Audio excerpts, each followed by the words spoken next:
Hey, what's up guys, it's your boy Travis, back again with another review.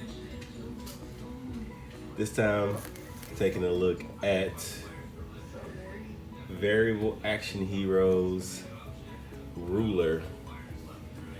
It's actually Variable Action Heroes DX Ruler.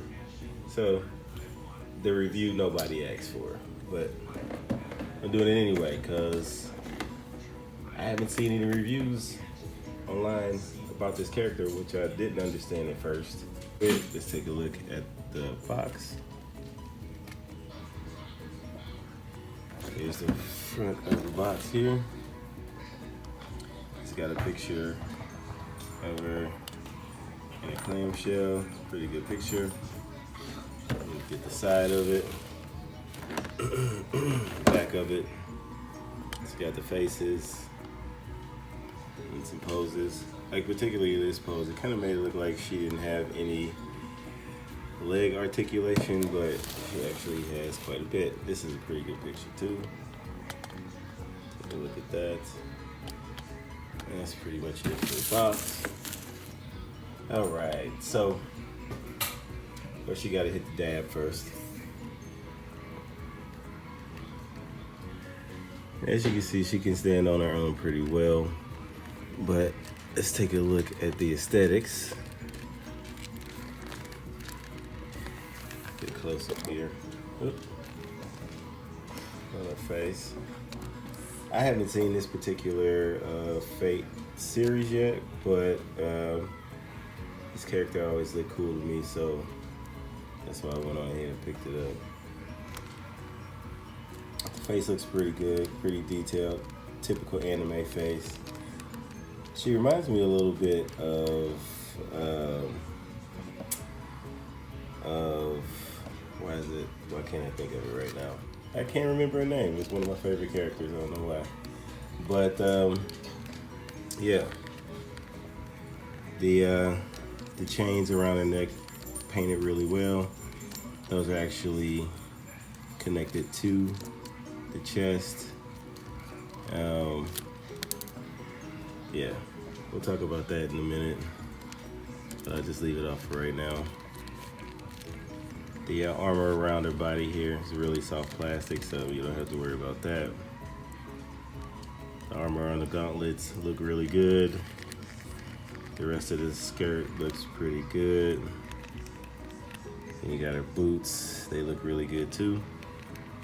So aesthetically speaking, everything is on point. Nice shading in the hair here, on her ponytail, on the bow here, more chains around the back. Look really good. Her little jacket looks good. I guess this is a jacket. I assume this looks like a jacket.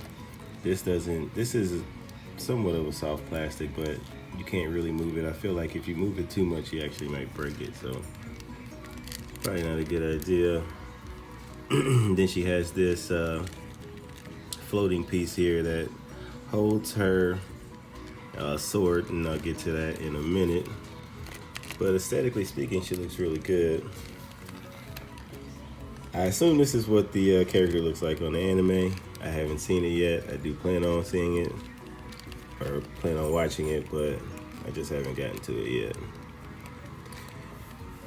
And I am trying to do, so this piece here actually just snaps right back on, but it does get in the way of the arm articulation a little bit. There is a way around it, but it gets kind of difficult to bend the arm with that piece attached. And she does stand really easily. It's just she does have the heels, so it just takes a little finagling to get her to stand, but she can stand pretty easily, as you can see. So as far as the accessories are concerned, this is her flag. I don't know what this is for, but I assume maybe it's, I don't know, maybe she holds it in anime or something. It is, you know, a cloth material, and does have bendy wire in the on the edges of them, so you can't make it seem like it's blowing in the wind or something. So that's pretty cool. This piece is actually a separate piece that is plastic, detailed pretty well. It's got shading on it, but the rest of it is die-cast metal, along with the extended part. So this just slides in here, and it is really tall, taller than I can put on screen, but yeah, it's really long. All of it is die-cast. And basically, to get it in her hand, you pretty much have to take this piece off, slide it up in her hand, and then attach that. She comes with her sword inside of the scabbard, which I actually hate. I hate it when companies do this. I would much rather it be where you have the you just stick the sword in there, but I don't know, a lot of companies seem to be getting away from that. So, but it's really detailed really well. I'll zoom in a little bit here. It's got the, I guess this is some kind of metal wrapping around it. So yeah, it has a peg hole here so that can attach to the little floating piece on her waist. Here's the empty scabbard here. So that's done pretty well, not much to see there. Then we'll get to her hands. The fist hand is the hand she comes with in the package. Actually, is that? Yeah, that's the fist hand. This is one of her gripping hands there. As you can see, the paint on it is done really well. Not bad at all. Then we got two open hands with the metal armor on them as well, and those are done really nicely. Can zoom in on those. Let me see if I can get focus. There we go. Yeah, those are done really well also. Then we have two of those gripping hands and two of the fist hands, so I don't really need to show those. Oh, I did forget to show her sword with outside of the scabbard. So it's got like this kind of blue stripe going up the middle, and the hilt or the handle or whatever looks like it looked when it was in scabbard, so that looks good. And then it comes with this piece of the flag rolled up, but this is hard plastic, so there isn't any unrolling this. But I guess maybe she does this in the anime or something, so she rolled it up. I don't know. I don't really, it seems like a mostly useless piece to me. I don't know why they included it. And then we got all her faces. She does come with 5 extra faces, not including the face that she has on in the package. So she has this regular kind of stern face that's done really well. The eyes are done really well. Then she comes with a, I guess, I don't know what you would call this face. Bashful? Shy face? I don't know. Then she comes with this kind of looking off to the, I guess it would be the right, if she was looking, my left, her right, I guess. Which is just, I don't know why companies keep giving us faces that look to the side, like we just can't turn the head. Then here's a yelling face. This one's really nice, but she's also, one of the eyes are looking to the left or the right, and the other one isn't, so it's kind of crooked. I don't know why they did that. And then here is another, I guess, I don't know, shy, bashful face looking off to the right. So 2 of those faces, and then we have a happy smiling face. So back to the figure here. To me, it seemed like one of the reasons people might not have bought her is because the poses that they had in the advertisements made it look like she didn't have any articulation in the legs, which couldn't be further from the truth. So anyway, we'll get to the articulation. She can, let's see if can she look up? She can't really look up due to the fact that her ponytail is kind of blocking it. This hard piece right here that the peg is plugged into is blocking it, so she can't really look up at all. She can just look straight, but she can look down.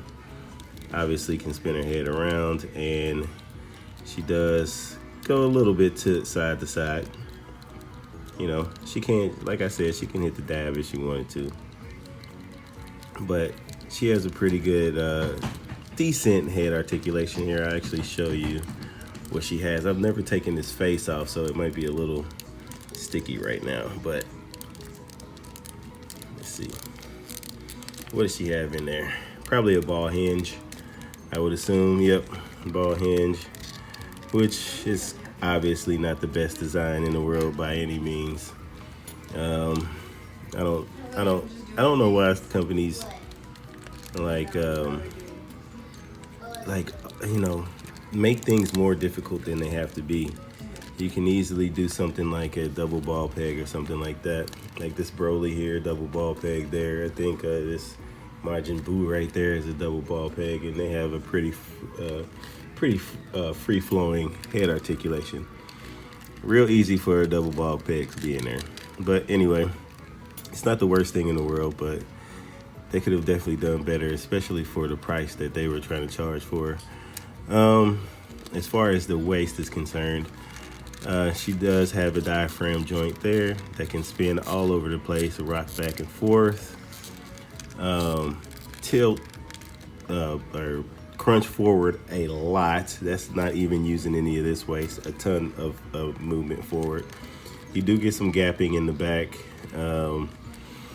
I mean, again, they could have definitely, you know, sculpted that all the way through. I mean, for the price, why wouldn't you? I guess I don't know. I'm not a designer, but I feel like this could have been fixed. I've seen figures that don't have this problem. They can crunch just as much forward as she can. But it's not that big of a deal, because you could pose that away, obviously, but it's still an issue. She can go backwards that far. Luckily, you don't get a whole lot of gapping here. It's so dark in there, you can't really see it. So that's not bad backwards. Then she does have another, this feels like it's probably like a double ball peg here in the waist. So with that included and that included, she can bend over almost 90 degrees. So that's pretty good. That does twist all the way around, and it is a little loose, but not loose enough to where she is like, you know, leaning, you know, side to side or wiggling back and forth or side to side when she's just standing there. So it could be tighter, but it's not so loose that it's noticeable. The arm articulation, she can go all the way up past parallel there, obviously all the way around. She has a hidden bicep swivel under her sleeve here, and actually, no, I take that back. Is it? No, it is. It's right there. Yeah, it's under her sleeve, and as you can see, this popped off again. This piece does peg on really easily, and it does move. And one of the things I'm about to show you now. So with this piece in the way, she can only get about that much. She can't even do 90 degrees in her elbow. She does have a double hinge elbow, but what you can do is you can, I usually take it off. You can tuck it under like that. And then once you tuck it under her sleeve, like so, you can get way more than 90 degrees. So, you know, it's not really an issue. It's a little tricky to get that to tuck under her short sleeves right there. But once you do, she gets a ton of range. If you press it too much, it does pop off, this thing does eventually pop off. It does it more on this side than on this side, but well, nope, there it is, popped off. So she's over 90 degrees without that thing on. No swivel in the gauntlet here, but obviously she has hinged wrist joints here, spin around. They are a little unsightly for ball peg joints, but for hinge joints, but they are nice and sturdy, so it's not too bad.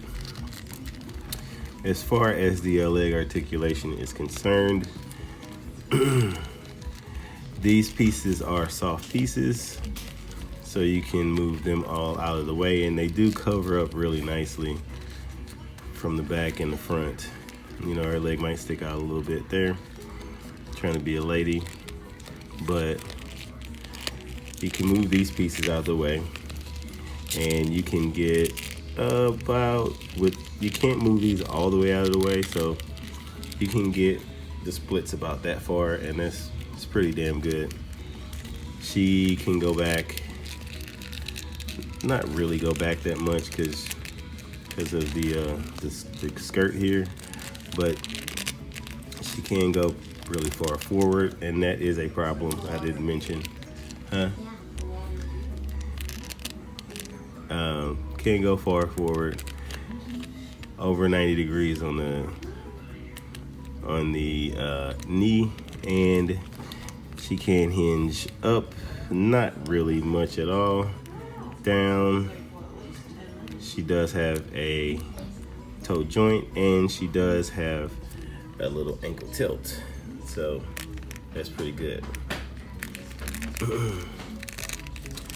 So as far as this is concerned, I am not quite sure why this keeps happening.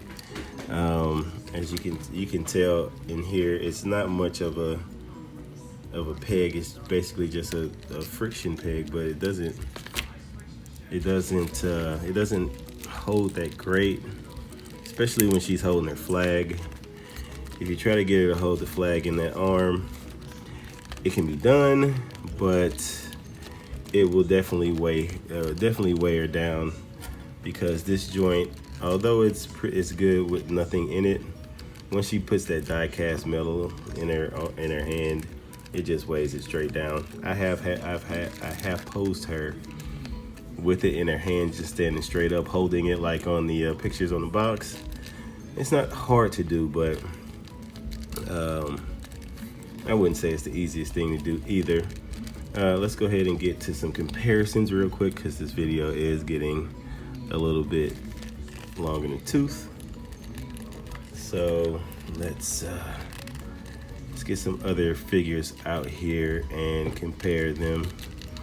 And I'll go ahead and put the sword on there, because it looks kind of goofy without it. Let me show you how to do it. So I'm not really going to go through like doing swaps of faces and stuff, because if you're watching this video, you pretty much already know how these Japanese figures work. So let's go ahead and get some comparisons. Here she is with who can't even fit in the frame. Here she is with if I can get it next to her. Here she is, way taller, obviously. The variant Play Arts Kai Supergirl. I was about to say Wonder Girl. I'll back up a little bit there. See that? She is quite a bit taller than a Play Arts Kai figure, or excuse me, quite a bit shorter than a Play Arts Kai figure. Here she is next to NECA Donatello, Movie Ninja Turtle Donatello. And I know he looks kind of funny posed like that, but I actually had him in a pose holding his bow staff, so in context you would understand, but a lot taller than a NECA Ninja Turtle, Movie Ninja Turtle.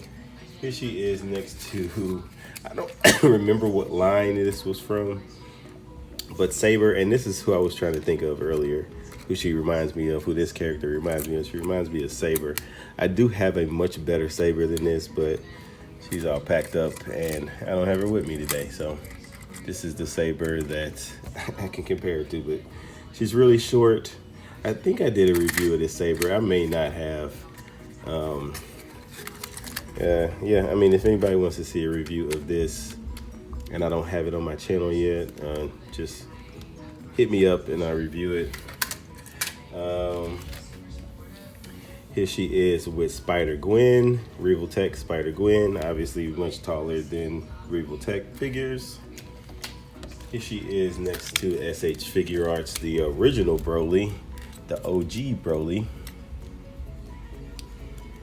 And so you can see Broly is a little bit bigger than her, but I mean, in reality, Broly would probably tower over her even more. And I also have these here, if anybody, I haven't done any reviews of those guys either. Here she is next to, I think this is called Variable. This line was called Variable Action Figures, I think it was called back in the day. Lena from Queen's Blade. And this particular line, she is taller than Ruler. Yeah, they don't really scale well together. So that is her. And one last comparison, and that would be Nico Robin from Variable Action Heroes. And then you can't see it, but I actually have Zoro over there as a background. I didn't know how many figures how many boxes I was gonna need to make a background, so I just pulled a bunch of them. If I can get Nico to stand, or Robin, I should say, not Nico. I can't get her to stand. Anyway, Ruler's a lot taller than Nico Robin from One Piece. Oh, there we go. These are basically the same line, though.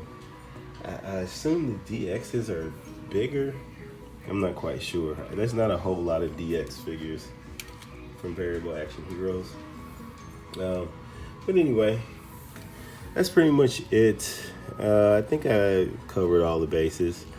Like I said, it's a really good figure. If you can find her for cheap, which you probably won't, but if maybe you can finagle it like me and work out a deal with somebody. But unless you can find her cheap or kind of work out a deal, I wouldn't recommend paying aftermarket prices for her, because I've seen her anywhere from, I don't know, $150 to $250. So definitely not worth that much. She was probably worth it when she first came out, which is why I don't understand why more people didn't buy it. But I think she's a great figure. Definitely worth having if you can get you a good price, for sure. But anyway, that's pretty much it for the review. Anyway, stay safe, keep collecting, and peace out.